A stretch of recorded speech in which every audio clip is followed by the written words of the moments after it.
Let's explore the rationales for the rules for building GFDTs and their graphical counterparts like tally plots and histograms. The ideas discussed here are more fully investigated in the lab for the module on organizing quantitative data, but here we can outline the general concepts briefly. The first rule is that you want about 10 classes. This is a reasonable target for which to aim, but it should not be interpreted as the only acceptable result. For example, we often adjust our initial estimate for the class width to make the value a little more reasonable by making it a bit larger or smaller. As a consequence, it is not uncommon to aim for 10 classes, but end up with some number of classes between, say, 8 and 12. The key is to have a nice class width and have enough classes to accommodate all of the data in a reasonable number of classes for your mode of presentation.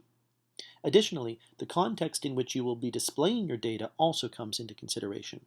For example, if you were displaying your GFDT on a PowerPoint slide, too many rows might make the plot or table too small for the audience to see when projected on the screen in a large room.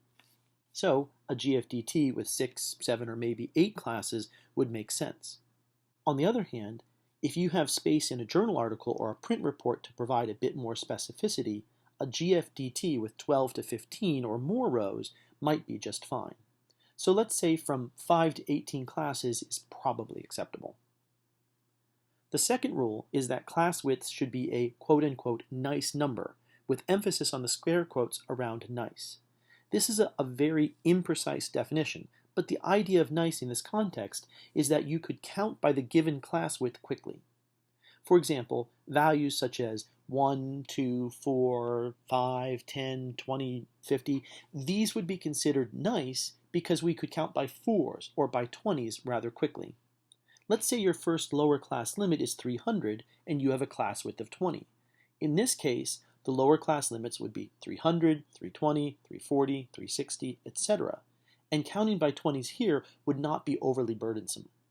That is the rule of thumb you should use for assessing the niceness of your proposed class width.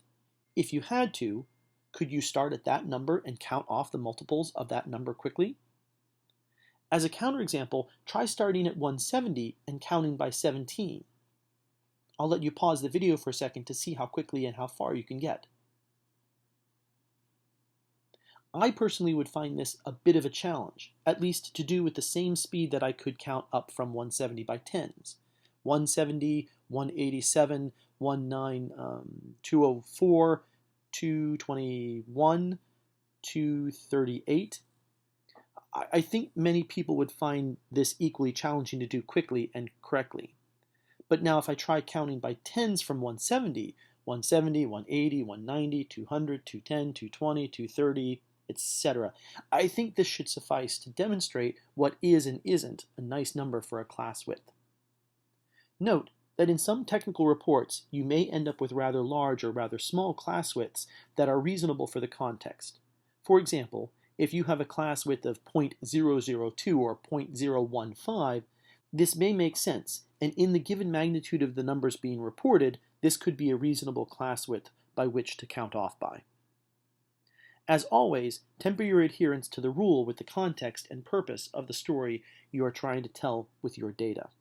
There are times when the context says you might use a GFDT with an unusual class width.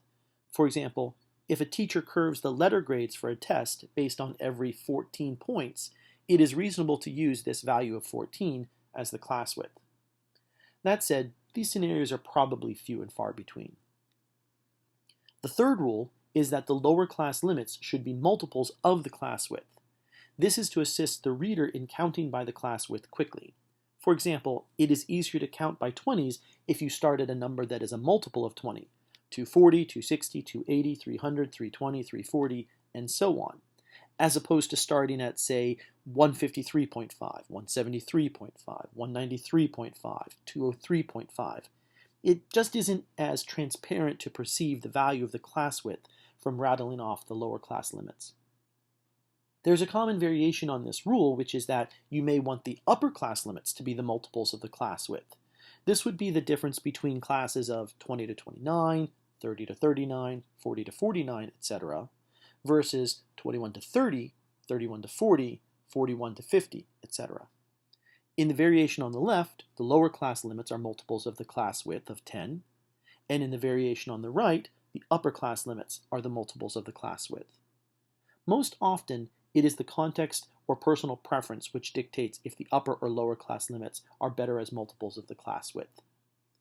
The last rule is that all classes should have the same class width.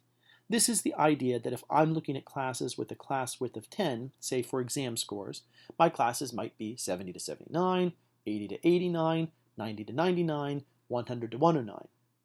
But if the highest score possible is 100, then a class, a bucket if you will, a class that indicates you could get a score higher than this value of 100 can be a bit deceptive. So, true to form, we fix this by breaking the rule.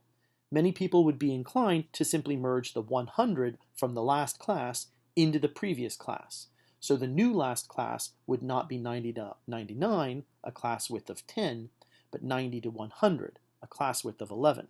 And this final class has a larger class width than all the previous classes before, which had class widths of 10. So, to summarize the rules for constructing a GFDT, 1. There should be about 10 classes. 2. The class width should be a relatively nice number. 3. Either the lower or upper class limits should be multiples of the class width. And 4. All classes should have the same class width. Next, we will work through an algorithm to assure adherence to these rules for any given dataset.